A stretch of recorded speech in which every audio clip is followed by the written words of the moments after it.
Over 1,000 protesters have been charged for January 6th, most of them peacefully walking inside the Capitol building, charged for entering restricted grounds, obstructing or attempting to obstruct official proceedings. And the federal government threw the book at them. No mercy.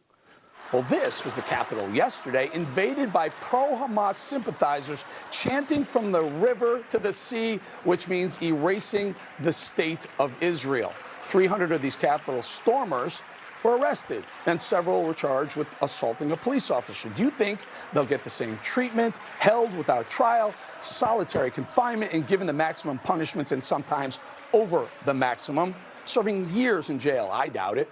Joining me now is Trump 2024 senior advisor and host of the Right View podcast, Lara Trump. Lara, good to have you. You know, it reminds me of during the 2020 riots, the George Floyd riots, and CNN had reporters out there, and MSNBC, and the buildings would be on fire, cars would be on fire, and the reporter would be looking around scared at, oh, mostly peaceful out here. Okay.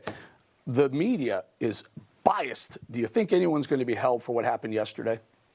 I mean, Eric, it's amazing to see. You're exactly right. The mostly peaceful protests we saw, literal fires in the background. And this is much the same situation. I think had you replaced those folks in there who are cheering on a terrorist organization, an organization that beheads babies, that murders Holocaust survivors, that holds people hostage, and actually replace them with Trump supporting grandmas, yeah, they would have had their homes already raided by the FBI. They would have been held already in solitary confinement, given penalties up to 20 years in prison. But no, Eric, we all know the answer to this, and that is what's so frightening. Those people will be held to no standard, because it's not just that there is a double standard here in America. And if you support conservative values, one standard applies to you, and you support Democrat values, one standard applies to you. They just basically let anyone who leans left, it seems like, do anything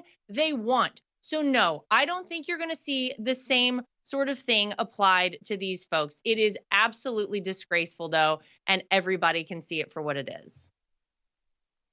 The laws were exactly the same that were broken on January 6, 2021, as were broken yesterday, obstructing official business in the Capitol. They're not allowed to protest inside the Capitol, those people. They shouldn't have done that. They did the same thing January 6s are, and they're clearly going to be treated differently. We hope not. We'll take a look and we'll check it, but as of right now, it doesn't feel the same, because I remember after January 6th, I remember Michael Fanone, the Capitol Hill police officer, and a couple other Capitol Hill police officers crying. They were scared for their life. They were crying on MSNBC and CNN, tears rolling down their face. I don't see those people right now, the same Capitol Hill police officers crying from yesterday. Yeah, you know what? I think it's really a reason that people are becoming so frustrated and irritated in this country, because we can't honestly function as a constitutional republic. We can't function as the United States of America when things are this blatantly different. When the exact same situation, if you look at, as you said, the laws that were supposedly broken here happens, and just because the folks that broke those laws happen to be supporters of the folks on the left and not the right, you treat them differently. It doesn't work. We can't have a country like this, Eric. And I think that people are starting to become sick of it. People are irritated with it. We all just want to be treated the same. We want one standard across the board. And I'll tell you what, it is why people are ready for the election in 2024. It's why we cannot get to the booth fast enough to vote. I believe people will be voting for Donald Trump. I believe he will be the Republican nominee. I believe he will become the 47th president, because we cannot continue on like this. It is so un-American what we see happening. And I feel so sad for all the people on January 6th who really were there to do nothing wrong, who were there because they love this country. They wanted to see Donald Trump speak that morning and really had no intention of anything bad happening. They had their lives ruined. They lost their jobs. Things will never be the same for them. But we know why it happened. It's because they supported one man, Donald Trump, because they're conservatives and not liberals.